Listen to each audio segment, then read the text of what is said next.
vamos começar hoje o capítulo 23. Estamos quase chegando na metade já do livro, né? São 51 capítulos, ou mais um pouquinho nós já estamos na metade. E o capítulo 23 se chama Pesadelos. Só que antes da gente entrar no capítulo 23, oi Karen, tudo bem? Chegou agora? Vamos só Tudo relembrar bem? tudo jóia. Tá bom. Um pouquinho o capítulo anterior, o 22, que é os que dormem. Então, não sei se todos lembram que eles estão fazendo um auxílio ali, né? O trabalho junto com o Alfredo, com a Ismalha, com todo o grupo. Primeiro eles deram a sopa, a alimentação e o remédio para aqueles meio dementados, né? Aqueles já com o raciocínio fora de si, né? Aí logo em seguida eles foram para um outro pavilhão, onde eles viram uma construção que chamou muito a atenção do André Luiz, que tinham muitas pessoas, mais de quase 2.000 pessoas, né? Quase 2.000 desencarnados, deitados dormindo. E aí acontece um auxílio, eles descobriram que eles não conseguem fazer o auxílio para todos. Primeiro, porque não tem pessoa suficiente trabalhando para isso. E segundo, porque o tipo do auxílio também não é igual para todos, porque nem todos estão prontos para despertar, para acordar. Então, só alguns recebem o benefício do sopro, outros recebem os passes, as águas efluviadas, mas tem uma grande parte que ainda não recebe esse tratamento. Ou realmente porque falta pessoal para isso, ou porque na maioria deles eles ainda estão ainda num sono profundo. E é justamente o que vai falar hoje no capítulo que se chama Pesadelos. Ou estão muito distantes de acordar, né, de despertar.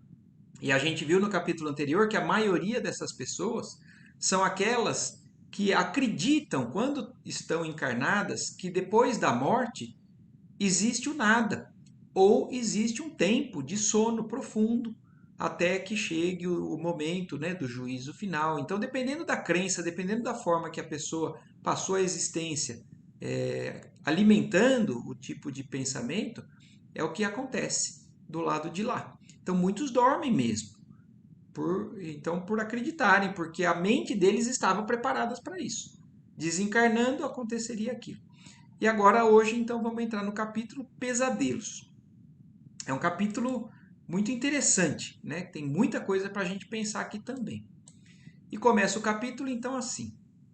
Enquanto Alfredo continuava dirigindo os serviços, vocês lembram que o Alfredo, inclusive, fazia aquela sinalização com uma luz, né, com um aparelho luminoso para não fazer barulho, para não incomodar, né, alterar. Apesar de que nós vimos também no capítulo que quando acenderam algumas luzes, porque era um ambiente mais escuro, ninguém se movia, né? Eles estavam todos ali endurecidos realmente naquela, congelados naquela situação.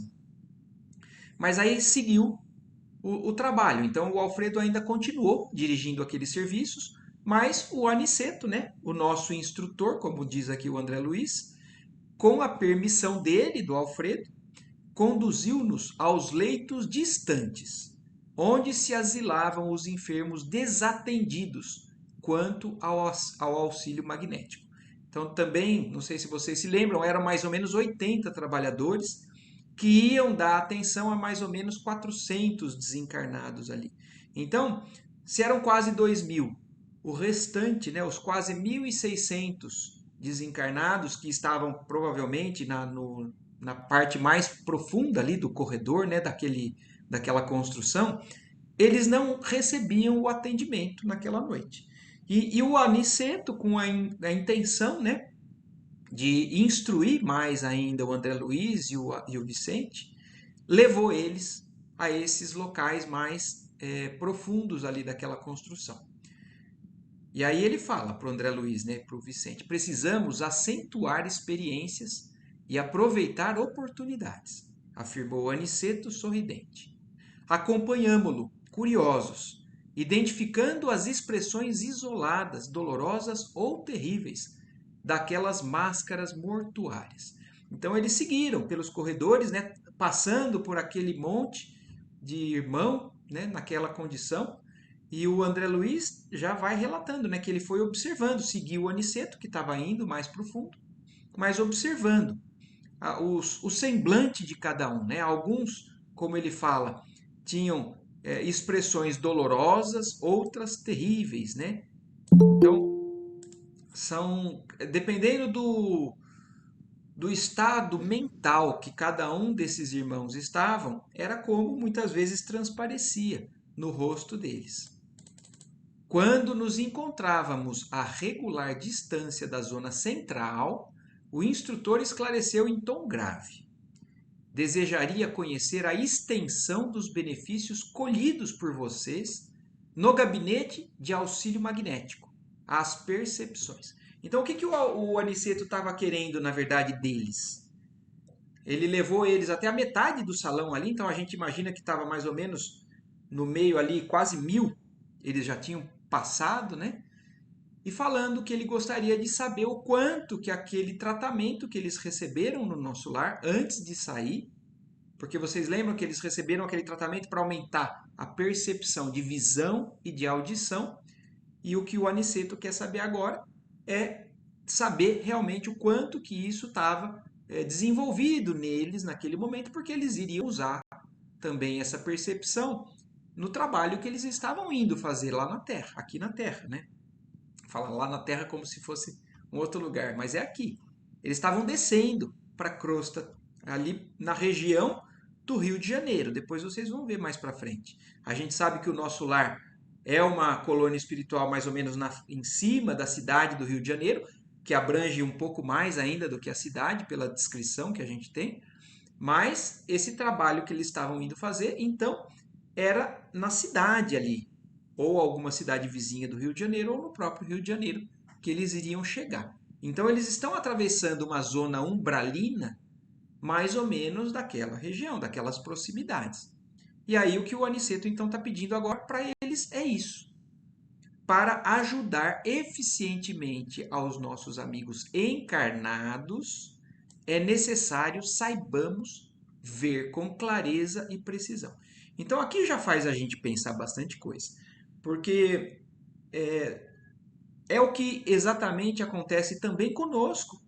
Se nós temos mentores e espíritos de luz, né? Espíritos mais adiantados do plano espiritual que descem e vêm até nós para poder nos auxiliar, nos orientar, nos intuir. Aliás, nesse momento aqui é o que está acontecendo. Provavelmente a gente está muito bem envolvido por espíritos que também contribuem para isso que a gente está fazendo. Só que esses espíritos, eles têm uma capacidade de percepção e de visão muito além do que espíritos menos evoluídos ou até mesmo do que nós mesmos conseguimos captar. Às vezes a gente consegue ver uma pessoa precisando de uma ajuda, passando por uma necessidade, por um problema, mas a gente não consegue entender no fundo, o que é que aquela pessoa tem, ou o que é que tem por trás daquele sentimento, ou o que é que tem no passado daquela pessoa. E tudo isso a espiritualidade tem, um pouco a mais, e é justamente o que o André Luiz e o Vicente receberam no plano espiritual. E é o que o Aniceto está querendo ver agora. Está querendo experimentar naquela situação. Porque ali, nenhum daqueles irmãos desencarnados poderia falar alguma coisa.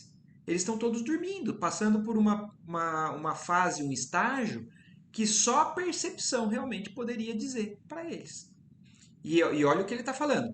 Para ajudar eficientemente nossos amigos encarnados, então os espíritos que estão aqui, nos auxiliando, ou num trabalho mediúnico, ou no centro espírita, ou em qualquer templo religioso. Que a gente sabe que tem os anjos da guarda, os espíritos protetores, ou aqui dentro da nossa casa, ou onde a gente sai para cima e para baixo, para que esses espíritos possam nos ajudar de maneira adequada, é necessário que eles saibam ou que eles tenham essa percepção do que nós somos de fato, do que está por trás do que a gente fala, do que a gente pensa, do que realmente é o nosso íntimo. Aí sim eles conseguem muitas vezes levar ajuda, que às vezes é fazer o sim para uma oração que a gente faz e às vezes é um não. porque a gente sabe que nem sempre tudo que a gente quer, nem sempre tudo que a gente deseja é o melhor para a gente, às vezes é o que a gente acredita. Mas um espírito despreparado também poderia fazer aquilo que a gente muitas vezes quer, mas nem sempre aquilo é o melhor para a gente. E é só entendendo tudo isso é que eles conseguem ser eficientes. E aí o Aniceto então orienta eles, né? Indicando os doentes imóveis, acrescentou: todos os que dormem nestes pavilhões permanecem dentro do mau sono. Então, olha outra informação aqui que já também traz para a gente o que pensar. Então, o Aniceto está esclarecendo para o André Luiz e para o Vicente que esses que eles estão vendo ali, todos os que dormem ali, eles estão dentro de um sono ruim. Então faz a gente pensar, poxa vida, mas então existe um sono bom no plano espiritual? Aqui encarnado a gente sabe que existem os bons sonhos e os pesadelos. Mas lá todos estão vivendo um pesadelo. Então imaginem que o desencarne com uma série de problemas é a mesma coisa que viver um grande pesadelo. E o Aniceto falando isso, o André Luiz, né? O André Luiz não, foi o Vicente que perguntou aqui, ó. Mas teremos, porventura, nas zonas espirituais, os que estejam em bom sono? Então, é exatamente aquilo que eu acabei de colocar para a gente. Então, se ele falou que eles estão no mau sono, será que existem aqueles que estão em bom sono no mundo espiritual? Porque no mundo espiritual, então, todos que estão bem, provavelmente, então, não deveriam estar dormindo. Eles vão estar conscientes, eles não vão estar desequilibrados, eles vão estar seguindo totalmente vivos, né? Como a gente imagina. Mas o Vicente perguntou isso, né? Surgiu a dúvida e ele perguntou. E olha o que o Aniceto responde: sem dúvida. Então existem os desencarnados que vivem, que passam por um estágio de sono bom, não de pesadelo. Então, sem dúvida, respondeu Aniceto solícito. Temos na esfera de nossas atividades os que repousam períodos curtos. Então, aí já é um pouco diferente também. Não são aqueles que dormem indefinidamente, mas tem aqueles que passam por esse repouso por um período curto. Quais trabalhadores retos que esperam o repouso noturno? Então, como alguém que viveu um dia muito ativo, a hora que dorme tem um sono de repouso, de refazimento. Então, aqueles que passaram muitas vezes uma encarnação até bem equilibrada ou bem aproveitada, eles têm um período de refazimento. Não está falando que são todos, mas está falando que alguns sim passam por esse estágio de adormecimento. E isso é necessário até talvez para afastar esses espíritos no desencarne do problema, da fase que os encarnados às vezes ainda estão sofrendo muito, chorando muito, e isso poderia ser um prejuízo para esses desencarnados. Então, se eles têm o mérito, eles podem ser levados para um local de descanso até que passe essa fase do velório, do sepultamento, da primeira semana e tudo mais. Nós não sabemos quanto tempo isso acontece, mas aqui o que eles falam é que é por um curto período de tempo, com a tranquilidade dos que sabem trabalhar e descansar, de consciência aliviada. Então, aqui está muito claro para a gente que realmente no plano espiritual, além dos perturbados que já acordam, não é nem acordam, né? Que desencarnam e já dão sequência do lado de lá, de maneira totalmente desequilibrada, existem aqueles que passam e estão totalmente conscientes, mas existem os que dormem. Os que dormem de maneira ainda muito desequilibrada, que são esses infelizes que estão aí eles visitando, mas tem aqueles que dormem por um período de descanso até retomar a vida no plano espiritual, mas eles na Terra tiveram uma vida com consciência reta, né? Com consciência aliviada, e estão só descansando por um período mesmo. Fez uma pausa como quem estudava o melhor meio de sintetizar por não perder tempo e acentuou. Quer dizer, então Aniceto, além de responder isso, ele pensou, né, de maneira a conseguir explicar isso de maneira mais resumida e falou: mas esses não precisam estacionar como filhos da sombra nas construções de emergência de um posto de socorro. Então, esses que dormem o sono tranquilo, da consciência tranquila, eles não precisam passar por um local como esse ali, onde eles estão ali, numa construção de emergência, num posto de socorro que fica no meio de uma zona do umbral. Então, eles não passam por ali.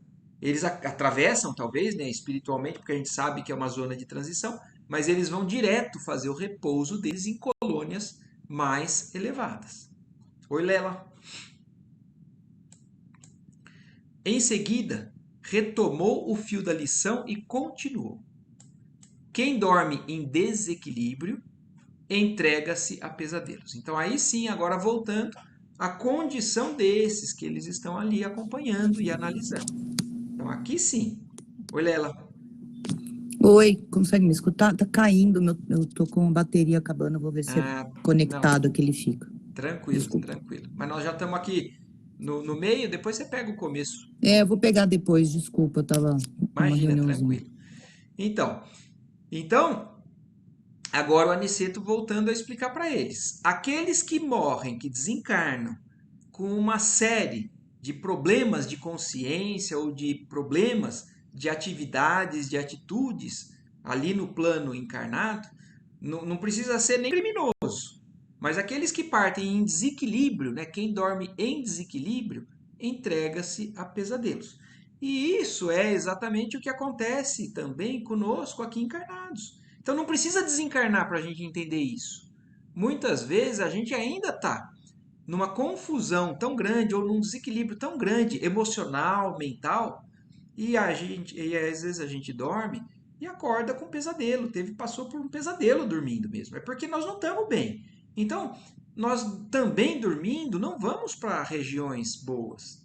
Ou nos é visitado algum problema do passado que são os nossos pesadelos. Mas no desencarne é esse pesadelo mais constante, né? Todos esses irmãos desventurados que nos cercam, aparentemente mortos, são presas de horríveis visões íntimas. Então, olha isso, né? Não é nada externo. São os problemas interiores que cada um está enfrentando.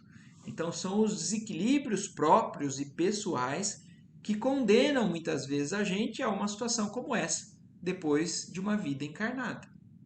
Vejamos o aproveitamento de vocês. Então, aí agora o Aniceto quer realmente ver deles, né?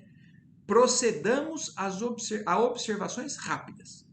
Antigamente, o inquérito anatômico, o exame das vísceras, então eles como médicos, né? Porque o que o Aniceto está falando é o seguinte: se você vai examinar um doente, como médico, antigamente vocês estavam acostumados a ver o corpo, a palpar a barriga, a palpar, ver a pulsação, ver a respiração, ver como é que está a cor da pele, uma série de coisas. Então ele está pedindo para que eles observem, mas não é a observação que eles estavam acostumados. Então, ó, antigamente, o inquérito anatômico, o exame das vísceras, a perquirição científica das células, também aparentemente mortas. Então, isso é o que antes vocês faziam. Mas agora, o que eu quero de vocês é algo diferente. A auscultação profunda da alma. Então, olha isso. O que ele está pedindo é para que eles entendam, que eles observem, que eles se atenham à alma daquela pessoa. E não é a parte matéria, que envolve a matéria do perispírito, né, daqueles irmãos. Não é isso que ele está pedindo. É a essência de cada um. É a parte mais profunda. Então, é a auscultação profunda da alma, a sondagem dos sentimentos, a visão do plano mental. Então, olha o que é que eles avaliam no plano espiritual. A alma da pessoa, o sentimento e o pensamento. Então, a gente sabe que o nosso sentimento, assim, A gente acaba se baseando pelo coração e pelo cérebro, mas é o sentimento e é a razão, é o pensamento e é o sentimento. É claro que isso não está vinculado somente a esses órgãos, porque esses órgãos são da matéria, mas o espírito do lado de lá continua com essas propriedades. Ele pensa, ele raciocina, ele tem a inteligência e ele tem o sentimento. Ele tem aquilo o que faz com que ele lide com as emoções. Então é isso o que faz com que esses irmãos estejam ali nessas condições e é isso que o Aniceto está pedindo para eles observarem. E com expressão decidida concluiu resoluto. Mãos à obra. Designando-me um corpo envelhecido de mulher, recomendou. Então o Aniceto que falou, observe essa daqui. Uma senhora, né? Um corpo de uma senhora já de uma certa idade. Um corpo envelhecido de uma mulher, o Aniceto recomendou para ele. Você, André, examine detidamente essa irmã. Abstenha-se de todas as considerações do plano exterior. Então, é um trabalho que, inclusive, é um exercício que é difícil para que eles consigam fazer e também é algo que a gente, com o tempo, vai ter que aprender. Porque a gente está acostumado a observar, a tratar o corpo, a olhar para o corpo, a ver qual que é o problema que está no corpo. Mas o Aniceto falou para eles que eles vão focar na alma, no sentimento e no pensamento, e aí ele dá a orientação para o André Luiz.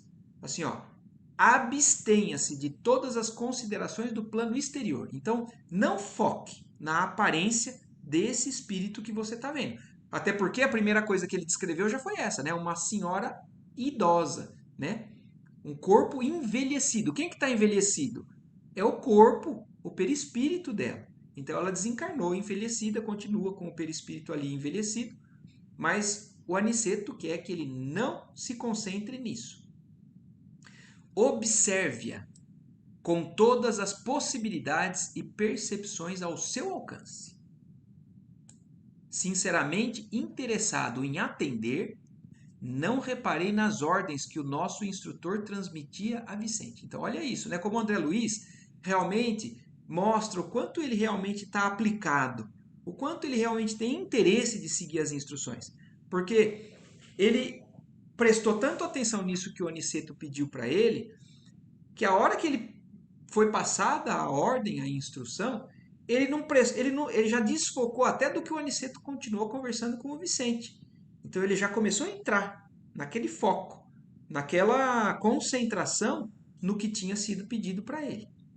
E aí ele começa a descrever: procurei esquecer os quadros externos, focalizando aquela máscara feminina com todos os meus recursos mentais. Então ele estava realmente concentrado tentando fazer aquilo que ele tinha recebido como orientação. À medida que me despreocupava dos interesses diferentes, observava a sombra cinzenta escura que lhe ia condensando em torno da fronte.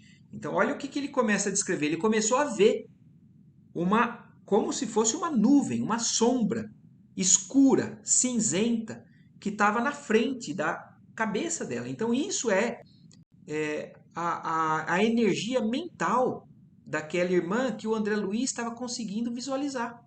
Então, ele, quando se desfocou do externo, começou a se concentrar, ele começou a perceber aquilo que estava se condensando em torno da fronte dela, né? Do rosto aqui da cabeça dela.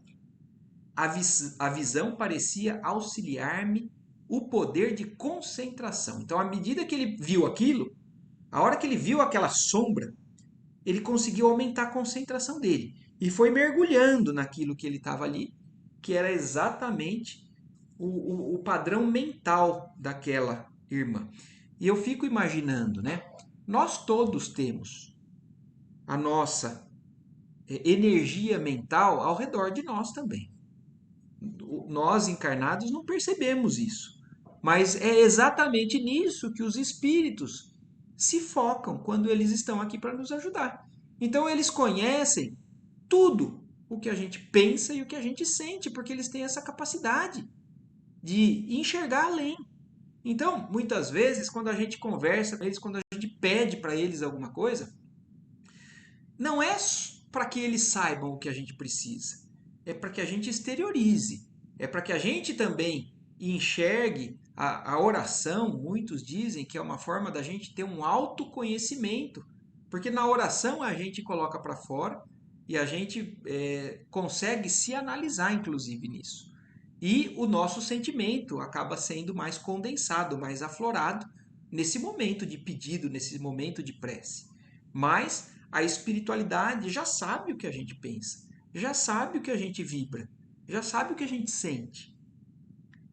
E nesse momento o André Luiz conseguiu se concentrar cada vez mais e se aprofundar dentro dessa massa mental, né, que a irmã ali tinha. Reconhecendo que o fenômeno se acentuava, não mais lembrei qualquer objeto ou situação exterior. Então, o André Luiz atingiu um momento de concentração realmente que ele conseguiu se desfazer de tudo o que era exterior, de tudo o que era matéria. E ele conseguiu mergulhar completamente ali na faixa mental da irmã. Tudo bem até aqui, gente? Eu falei, é um capítulo muito interessante. Tem muita coisa para a gente ficar depois pensando e discutindo, se quiser. Mas o André Luiz, então, entrou, conseguiu mergulhar nesse foco. E agora, olha o que ele começa a descrever. Estupefato, comecei a divisar formas movimentadas no âmbito da pequena tela sombria. Então, ele começou a ver o que era, porque no nosso pensamento, nós temos como se fosse um filme mesmo. A gente vê locais, situações, pessoas. E a espiritualidade consegue também entrar nessa cena, que é movimento. E é o que ele está falando. O André Luiz começou a perceber que quando ele entrou, mergulhou nisso, ele começou a ver essa movimentação do que estava acontecendo dentro do pensamento dela. E olha o que ele já segue falando. Surgiu uma casa modesta, de cidade humilde. Tive a impressão de transpor-lhe a porta. Então, olha isso. O André Luiz, ele conseguiu se deslocar dentro do próprio pensamento dela. Ele viu uma casa e entrou nessa casa. Ele teve a sensação que conseguiu ir mais além, mais fundo, e entrou na casa, que era a casa que estava dentro do pensamento daquela senhora. Marco, Oi? desculpa, só para eu melhor acompanhar. Ela é um espírito encarnado ou Não, desencarnado? não, deixa eu te situar para você conseguir pegar o fio da meada Desculpa, não mesmo, quero, não ela, quero, não senão quero. perde. Você lembra no capítulo anterior que eles estavam auxiliando aquele pessoal que dormia? Sim. E muitos recebiam auxílio e outros não. E o que o Aniceto falou, pediu permissão para o Alfredo e fez com o André Luiz e com o Vicente, foi levar eles mais para dentro daquele salão. Então ele foi Tá. e levou para ver outros daqueles que estavam dormindo, mas aqueles que inclusive não receberiam o auxílio, para poder ver o quanto eles estavam com a percepção que eles receberam lá no nosso lar antes de sair, né, nessa viagem, Uhum. para poder ajudar melhor. Então o Aniceto agora está fazendo um teste com eles. Está Ah, tá bom. pedindo para que eles exercitem essa capacidade que eles receberam. E aí o Aniceto falou para o André Luiz, essa senhora aqui, ó, eu quero que você analise ela. E é uma das que está lá deitada, então, dormindo nesse salão. Ah, tá ótimo, obrigada. Nada. Então, e aí ele entrou na casa. Lá dentro, um quadro horrível e angustioso. Uma senhora de idade madura, demonstrando crueldade impassível no rosto, lutava com um homem embriagado. Então ele conseguiu ver uma cena de uma senhora que estava com um semblante de crueldade. Então alguém que queria realmente prejudicar, fazer o mal para aquele senhor, para aquele homem que estava bêbado, estava embriagado, como diz aqui. E aí ele relata que o homem no desespero ali, Ana, Ana, pelo amor de Deus, não me mates, dizia ele, súplice, incapaz de defender-se. Nunca, nunca te perdoarei, exclamava a mulher, acrescentando em tom lúgubre. Então, olha isso. Ela Então, a gente sabe, né, que é o pensamento dela. Então, essa senhora, né, essa senhora de idade madura, querendo matar esse ser embriagado, ele pedindo pelo amor de Deus para perdoar ele, que ela falando, nunca. Ela era incapaz de perdoar esse irmão. Exclamava ela então em tom lúgubre, né? Em tom de algo já sinistro realmente, algo que já está visualizando o que ela quer concluir, que é a morte dele. Morrerás esta noite. Vi o infeliz cair exausto. Envenenaste-me com bebida mortal, exclamava ele, lacrimoso. Perdoa-me se te causei algum mal. Sou pai, Ana. Preciso viver para meus filhos. Não me mates por piedade. Então, olha isso. Vocês estão conseguindo entender o que está acontecendo, né? Eles eram um casal. Ele provavelmente, né, fez algo aí para ela. Ela quer matar ele e ele tem os filhos. Ele está arrependido, mas ela não consegue perdoar. Então, o quanto que a gente já tem uma série de lições aqui, né? O quanto que alguém prejudicado em desequilíbrio e a falta do perdão leva a um quadro que realmente se arrasta por toda a espiritualidade ainda, pelo plano do desencarnado, de inúmeros irmãos. Essa é só um exemplo. Ele está focando e nos mostrando, nos trazendo o exemplo de um dos que estão ali naquelas condições. Ele implorando, pedindo para que deixasse ele, porque ele considera os filhos, e ela ouviu com frieza e respondeu duramente: Morrerás mesmo assim. Tenho a infelicidade de amar-te, a ti que pertences a outra mulher. Então, olha isso. Ah, então provavelmente não quer dizer aqui que eles são casados, não. Muito provavelmente ela era amante dele e ela não aceita, porque assim, ó, tenho a infelicidade de amar-te, a ti que pertences a outra mulher.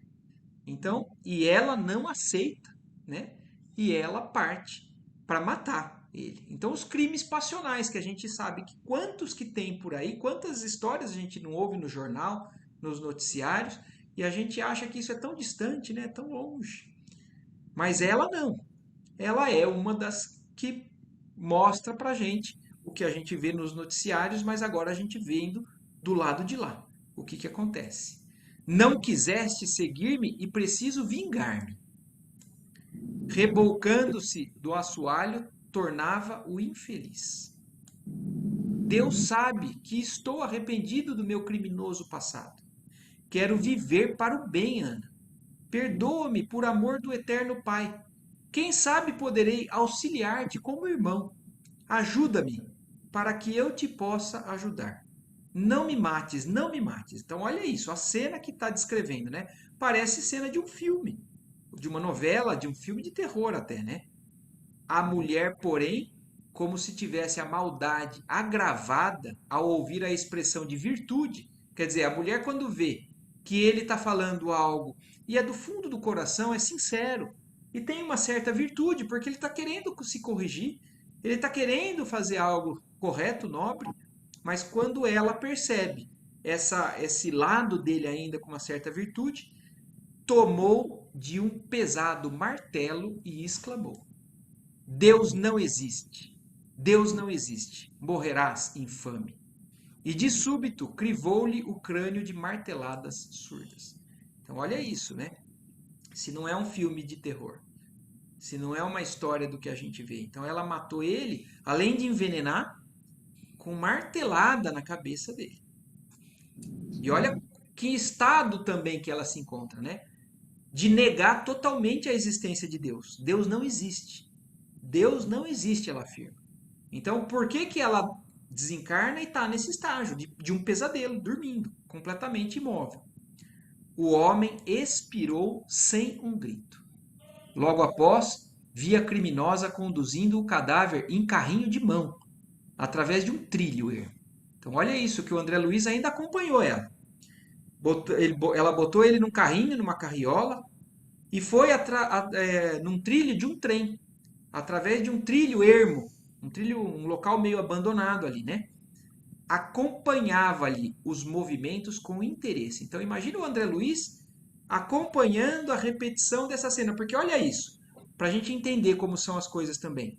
Essa cena já aconteceu, ela já desencarnou. Então o André Luiz não presenciou a cena no momento em que ela aconteceu. O André Luiz presenciou a repetição daquela cena na mente de quem cometeu esse crime. Então é aquilo que ela fica revivendo no pesadelo dela exatamente aquilo que ela fez na vida encarnada. E o André Luiz acompanhando ela. A noite estava muito escura, mas observei a parada junto à via férrea. Então ele percebeu a hora que ela parou junto ali do trilho do trem, sondou os arredores, quer dizer, olhou para ver se não tinha ninguém por perto, certificou-se do insulamento em que se encontrava e depôs a estranha carga sobre os trilhos. Então olha o que ela fez. Levou o corpo para botar no trilho do trem para fingir que foi um acidente, para ele ser atropelado e ela conseguir esconder o crime que ela tinha feito.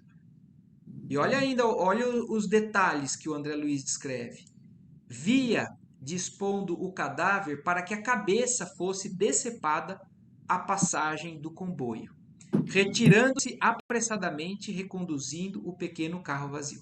Quer dizer, ela teve o cuidado de botar a cabeça dele no trilho do trem, porque aí a hora que passasse não teria marca de martelada, não teria nada. Seria totalmente apagada a prova contra ela. E ela, depois que fez isso, voltou correndo com o carrinho para casa dela, né? Não esperei a máquina de ferro. Quer dizer, olha isso. O André Luiz poderia até ter ficado esperando o atropelamento. Mas ele não, ainda seguiu a mulher. Segui a mulher que me pareceu inquieta e pensativa. Antes, porém, que depusesse o carrinho no extenso quintal, vi que arregalava os olhos, como louca. Então, olha como também uma pessoa que comete algo nesse nível, o quanto que já fica perturbada. Tanto por questões próprias, quanto por influências do mundo espiritual que acaba ela atraindo por um ato como esse, por uma vibração como essa, né?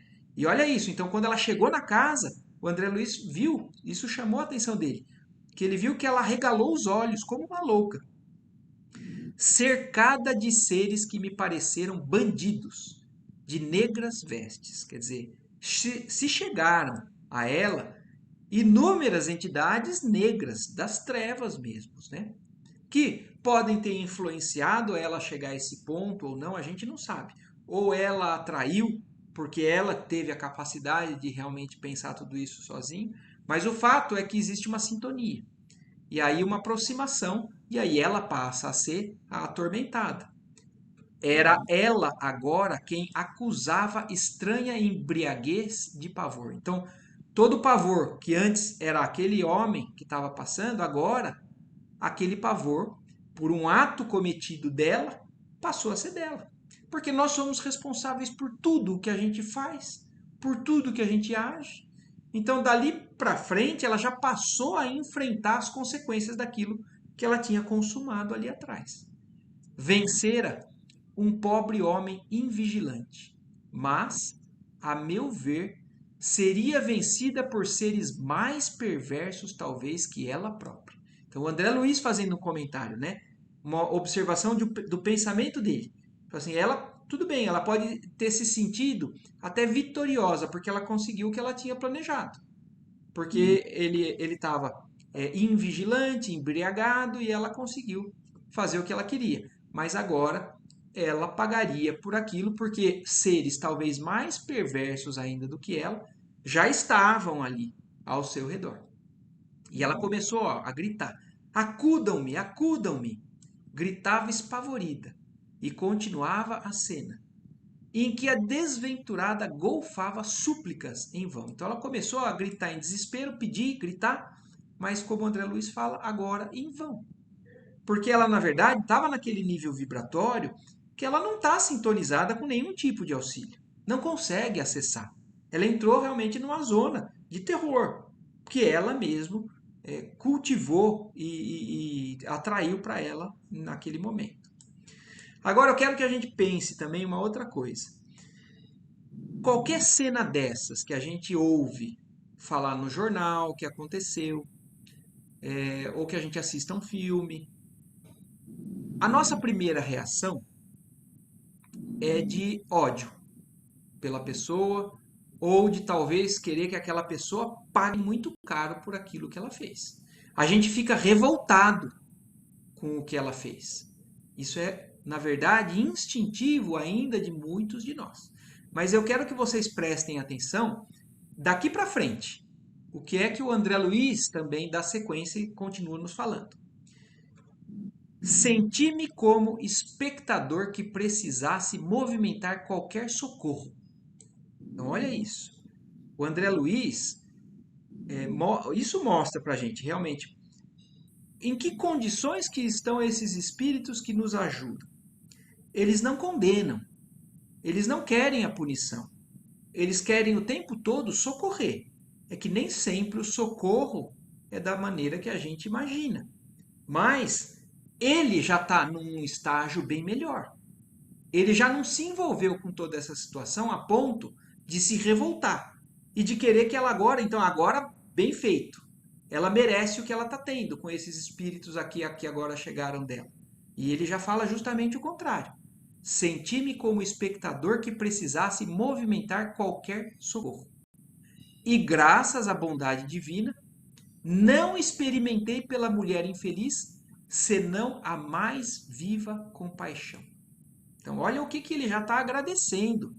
Que ele presenciou uma cena grotesca dessas e graças à bondade divina, ele já se entende como realmente alguém ligado a essa compaixão, essa misericórdia divina. E ele relata, eu não experimentei nenhum tipo de sensação por ela que fosse diferente de compaixão. Ao primeiro impulso de revolta pelo crime consumado, recordei as lições já recebidas em nosso lar. Então, olha isso. Não é que ele não teve um impulso. Olha, ao primeiro impulso de revolta, a hora que ele viu ela matando ele de fato, ele na mesma hora recordou as lições já recebidas em nosso lar e pensei na possibilidade de ser a criminosa alguma pessoa querida ao meu coração. Então, olha como é uma técnica que faz com que a gente consiga, muitas vezes, lidar com os defeitos ou as coisas que os outros fazem. Aquela pessoa que às vezes a gente julga, que a gente condena, que às vezes a gente quer que pague por aquilo que fez, se a gente colocar ela no lugar de uma pessoa amada, poderia ser a minha filha, poderia ser alguém que eu amo muito. E aí eu talvez não reagiria da mesma forma. Então o André Luiz está fazendo esse exercício. Ele ainda tem uma pontadinha de um instinto de revolta, mas ele já tem a capacidade de frear esse instinto e a cabeça dele se sintonizar com o aprendizado que ele vem tendo até agora. Então ele conseguiu pensar assim nesse momento. E isso fez com que ele se mantivesse equilibrado. Se Ana Eu estava estivesse. pensando, ai, desculpa Oi, não, pode interromper, falar, Marcos. Karen, por Eu favor. estava refletindo aqui que apesar de ser uma coisa que eles fazem lá, né, de receber isso daí, a gente pode começar a exercitar aqui no sentido de tentar enxergar melhor o lado espiritual do outro, né? Não olhar só, porque às vezes a pessoa ela tem determinadas atitudes, mas é por conta de um histórico ou de uma situação vivida. Então, tentar observar esse lado, né?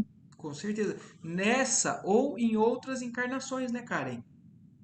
A gente não, Isso, a gente não tem essas informações, a gente não tem essa percepção. Mas o que a gente não pode esquecer é isso. Primeiro, que seja com quem que a gente estiver lidando, somos todos irmãos. E segundo, seja qual for o problema da pessoa, a gente não conhece exatamente isso. O que levou aquela pessoa a agir daquela maneira? Qual é o passado dela nessa encarnação ou em outras encarnações? Então, isso não quer dizer que a gente tenha que, então, deixar as pessoas fazerem tudo o que elas queiram. Não é isso. Mas a gente ter compaixão e buscar, talvez, entender para poder ajudar melhor é o nosso caminho.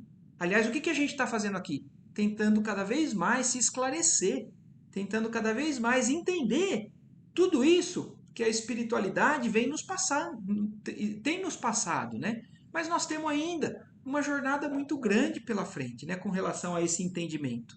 É, é curioso, não é curioso, né? É a mais pura verdade tudo que a gente vem aprendendo sempre, né? Mas eu digo com relação, por que que dos atributos divinos são alguns atributos que sempre a espiritualidade passou para a gente como sendo, por exemplo, Deus é perfeito, Deus é imutável, Deus é eterno, são características isoladas. Mas quando a espiritualidade foi falar que Deus era justo, ele fala que Deus é justo e bom, ou bom e justo. Ele não separa as duas coisas. Quer dizer, o bom exatamente exagerado de bondade, mas sem conhecer tudo isso, também acaba sendo deixado a ser montado em cima das inferioridades que talvez aquela pessoa traga. Mas a justiça também, sem bondade, ela passa a ser vingança. Ela passa a ser o justiceiro, né? Aquele que, na verdade, aplica uma pena até de maneira impiedosa. Então, não é à toa que a gente tem que caminhar nessas duas áreas, né? A gente tem que aprender a ser bom, mas também a ser justo, a ter o conhecimento, a saber o que é ser bom. Vocês lembram, em todo o trajeto do livro Nosso Lar e do livro Mensageiros, várias situações a gente encontra falando que a pessoa às vezes quer ajudar, mas a espiritualidade brecando fala assim, ó, você ainda não está pronta para ajudar. Se você quiser ajudar, você vai chegar lá e porque você está com o seu sentimentalismo muito aflorado, você vai prejudicar ainda mais aquela pessoa. Você vai querer deixar ela fazer o que ela quiser, porque você está com dó dela. E deixar fazer o que quiser também não é o caminho certo.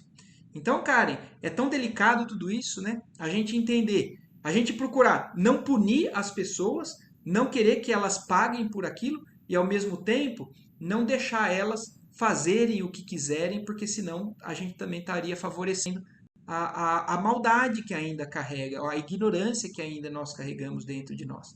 Então, esse é um grande Que aí aprendizado. está relacionado até com aquela lição, acho que não do domingo passado, a outra, né? Que Dos eles. dementados, né? Isso. Você sabe, Karen, que aquela lição me fez pensar ainda por muito tempo, e eu ainda penso. Porque a gente às vezes se depara com pessoas na nossa vida que a pessoa, você vê que ela está desequilibrada. Você vê que ela fala umas coisas que você fala assim, puxa vida, mas tenha paciência, né? Você perde a paciência às vezes com a pessoa. E o exemplo que a espiritualidade trouxe pra gente de como lidar com isso é justamente do que a gente está falando. Assim, você não precisa agredir a pessoa, diminuir a pessoa. Você pode ir fazendo ela se sentir à vontade e aos poucos ir colocando ela no caminho de compreensão e de. Então tem tudo a ver. E é uma progressão isso que a gente está vendo, né? Os dementados, depois os que dormem, agora os que estão nesses pesadelos profundos. São todos desequilibrados mentais do pensamento, do raciocínio, do sentimento. E esses não, a gente não pode se colocar fora disso, né? A gente muitas vezes está nessas condições. A gente, quantas vezes nós não estamos desequilibrados no nosso sentimento, no nosso pensamento, e a gente às vezes se depara com pessoas que também não têm paciência com a gente.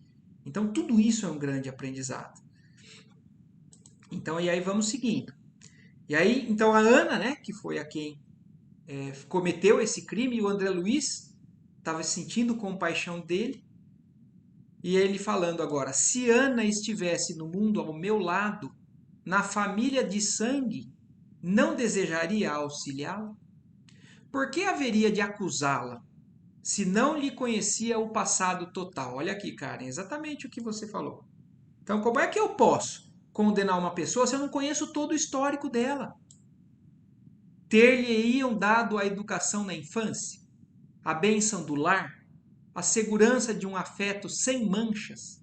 Quer dizer, aí ele está começando a pensar em tudo isso. Então, como que será que foi a infância dessa senhora? Como que será que foi o passado?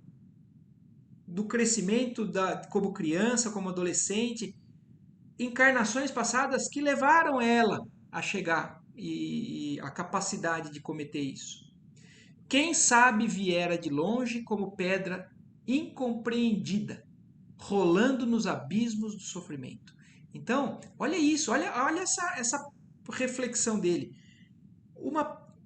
Ele comparou ela com uma pedra incompreendida que vem rolando através das experiências passadas nos abismos dos sofrimentos. Então, quem é que somos nós para aumentar o sofrimento dessas pessoas? E tem outra coisa que eu penso quando eu leio uma coisa dessas. A gente costuma se colocar do lado de quem nunca faria isso, né?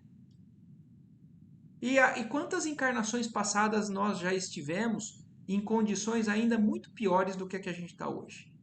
A gente não sabe se nós já não fizemos barbaridade parecida, igual ou pior do que essa. Então nós temos que ter consciência disso. E ele segue nos pensamentos dele, né? Que laços a uniriam à vítima, igualmente digna de piedade fraternal. Então esses dois provavelmente têm algo de passado também que ele não está conseguindo ali nesse momento ver. Como teria começado o drama doloroso? Não sabia. Enxergava somente a pobre mulher rodeada de sombras agressivas, implorando socorro. Então, olha como a capacidade de enxergar de um espírito, apesar do André Luiz estar evoluindo, olha o que ele está conseguindo ver. Ainda assim, ele também não consegue ver tudo. Ele não consegue saber todo esse histórico. Espíritos mais evoluídos, talvez o Aniceto, sim. Ele pode já ter a informação até desse passado dela. E aí o André Luiz querendo ajudar, mas ele não sabia como. Ignorava como ajudá-la. Mas recordei que Ana era minha irmã, filha do mesmo pai, irmã que adoecera no caminho comum, sem que eu pudesse, pelo menos por agora, indagar a causa. Então, ele chegou à conclusão que ele não tinha como ajudar, mas ele pelo menos teve consciência disso, que ela é uma irmã dele e que ele não tinha como julgar o porquê de tudo aquilo que ele estava presenciando. Procurava comigo mesmo algum meio de auxiliá-la quando alguém me chamou de súbito. Então ele estava nesse conflito pessoal ali, tentando encontrar uma maneira de ajudar, mas uma voz chama ele de repente, né? Era Aniceto, que exclamava bondoso. Vem, André.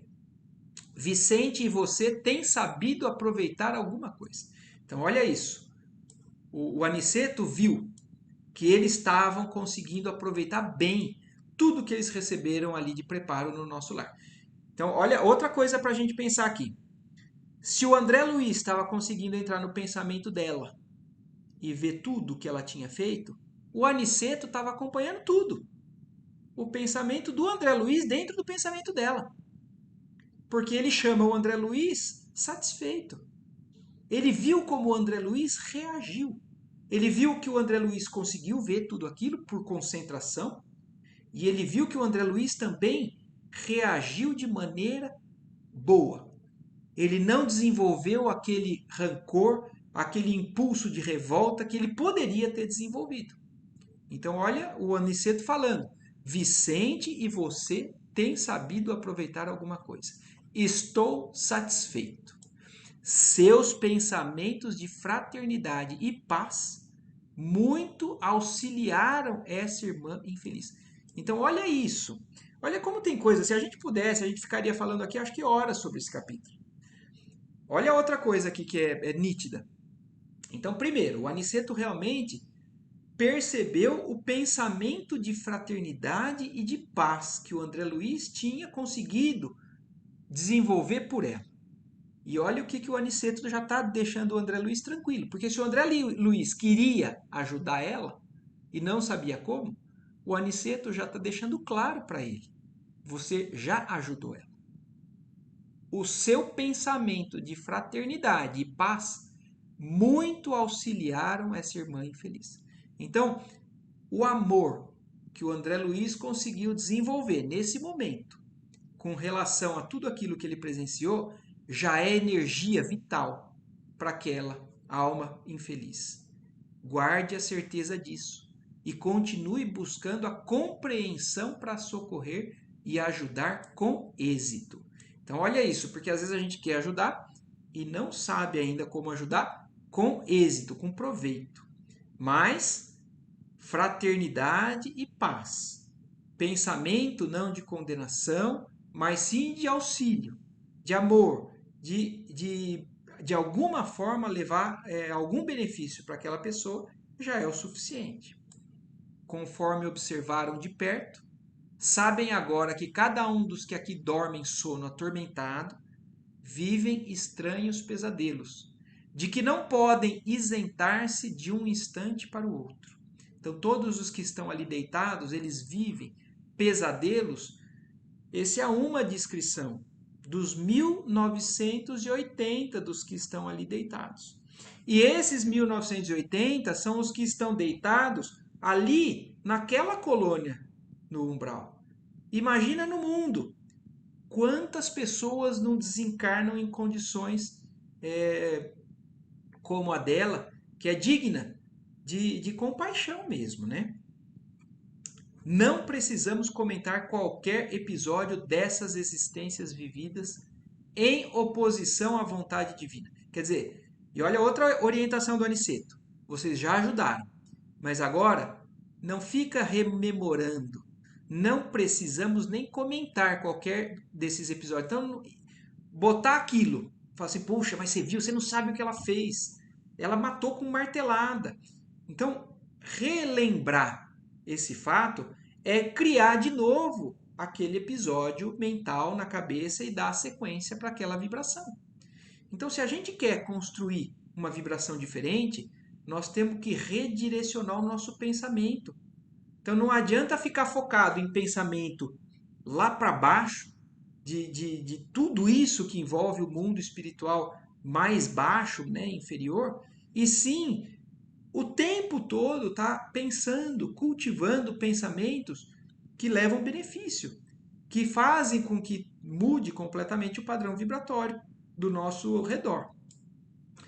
Bastará lembrar sempre que a dívida em toda parte anda com os devedores. Quer dizer, não precisam se preocupar se algum de vocês está pensando que, puxa vida, tô com dó, mas ela fez algo muito feio. Ela vai ter que pagar por isso. O Aniceto, então, também aqui está deixando claro, não precisa se preocupar com isso. Porque não se esqueçam, a dívida de cada ato de cada um de nós, ela anda com cada um de nós.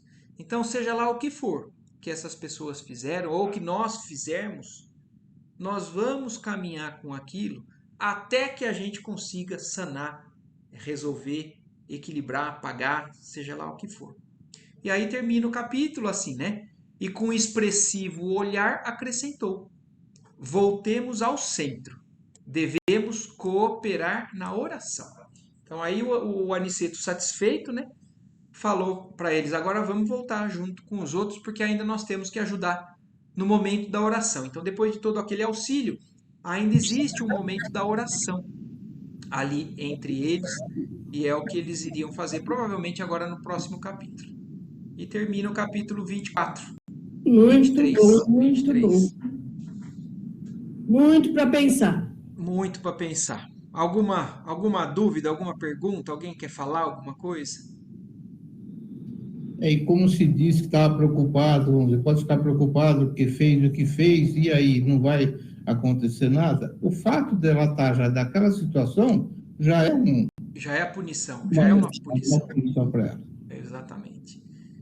Já é um. É como o que a gente conhece, né? Que as pessoas falam, depois que a pessoa morre, ela vive o inferno. E eles estão vivendo o inferno. Vai vivendo, É que a exatamente. única diferença é que não é como antigamente as religiões, ou algumas religiões, ainda pensam. Não é eterno, graças a Deus. Ninguém vai pagar eternamente por um equívoco, por uma ignorância, por um deslize que cometeu no passado. Deus é Pai de todos eles, de todos nós. Então, para todos vai chegar o momento de acordar, de lidar com tudo isso e depois de consertar, de pagar, de voltar numa nova encarnação, conseguir e aos poucos reequilibrando tudo isso, né, que causaram. Certo?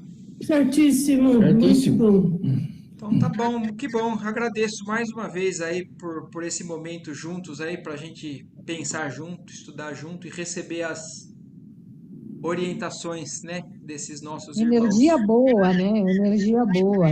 Energia boa. Graças a É. Deus.